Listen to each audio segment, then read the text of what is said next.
All right. Champions League is back, and we're diving deep into a huge matchup. Juventus, they're taking on Benfica, and we've got some, well, pretty interesting data and stats here. So let's see if we can figure out what's actually going to happen on the pitch. Yeah, we're going way beyond the usual match preview here. Oh, how so? Think of this like a tactical X-ray. We'll be looking at the strengths, the weaknesses, maybe some surprises, things you should watch out for. Ooh, I like that, a tactical X-ray. Yeah. All right, well, first up is Juventus. That loss to Napoli in Serie A, not pretty. No. 16 points behind the leader. That's got to sting, right? Yeah, definitely raises some questions. You look at their record, it's not even just the losses, it's the draws. They've got a very high draw rate. Oh, really? Yeah, over 50% across all competitions. Wow. What does that tell us? Well, it tells me they're a tough team to beat. Okay, yeah. But they struggle to turn those draws into wins. Ah, I see. And that could be a problem against Benfica. Makes sense. Because Benfica, they can be dangerous, especially if Juventus has like a small lead. They got to be decisive. Yeah. Makes sense. But okay, Juventus just secured their spot in the knockout stage, 3 wins in a row, and they didn't concede a single goal. So they've been defensively really strong, at least in the Champions League. True. But let's not forget about that draw against Cercle Brugge earlier in the group stage. So the question is, can they get back-to-back home wins to 0? That's without conceding a goal, right? Yeah. For the first time since the 2018-19 season. So it's going to be interesting to see if they can keep up that defensive dominance against Benfica. Right. All right, well, let's switch over to Benfica. I'm still trying to process that 5-4 loss to Barcelona. Wild, wasn't it? They were up by 2 goals. Yeah.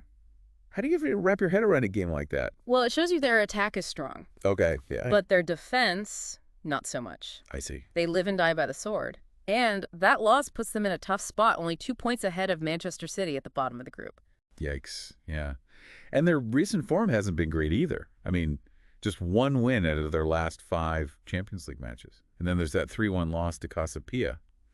So, yeah, their defense seems to be struggling. Yeah, definitely some cracks there. But here's the thing. They've also shown that they can win when the pressure's on. They won the Portuguese League Cup. They're in the quarterfinals at the Portuguese Cup. And they've won 3 of their last 4 away games in the Champions League. Okay, so they're still a threat, especially on the road. And we can't forget, they have a really good record against Juventus. Historically, they've won 6 out of their 8 European matches against them. Right. History is on their side. Yeah. Now, let's talk about some players, some key players. Juventus, they're going to be without Colomwani. Yeah. He's out until the knockout stage. That's a big loss for them. It is. But they still have Dusan Vlahović. Right. He's their main striker. And he scored the first goal in their last Champions League home game. And there's this interesting stat. 3 out of his last 4 goals have all been in the second half. Yeah. So if he starts, keep an eye on him as the game goes on. That is a great point. Yeah. Yeah, and for Benfica, we've got Vangelis Pavlidis. Okay. He's been on fire. He just scored a hat-trick against Barcelona. Wow. And get this, all his last 4 goals, they've all been within the first half hour of the game. Wow. So it's like a battle of early dominance versus late game heroics. Yeah, exactly. Very different styles. It's going to be interesting to see how that plays out. Oh, and here's another stat that I think is really telling.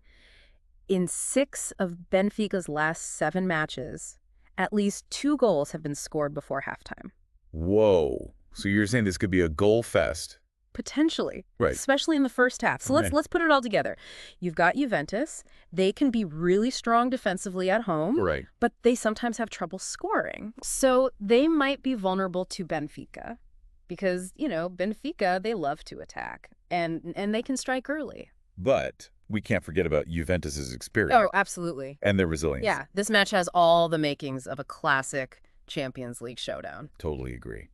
So for all you listeners out there, here's a final thought. Given everything we've talked about, how do you see the first half going? Could it set the tone for the whole match, especially with the way Vlahović and Pavlidis score? Let us know your predictions because you won't want to miss this one. Definitely not. No.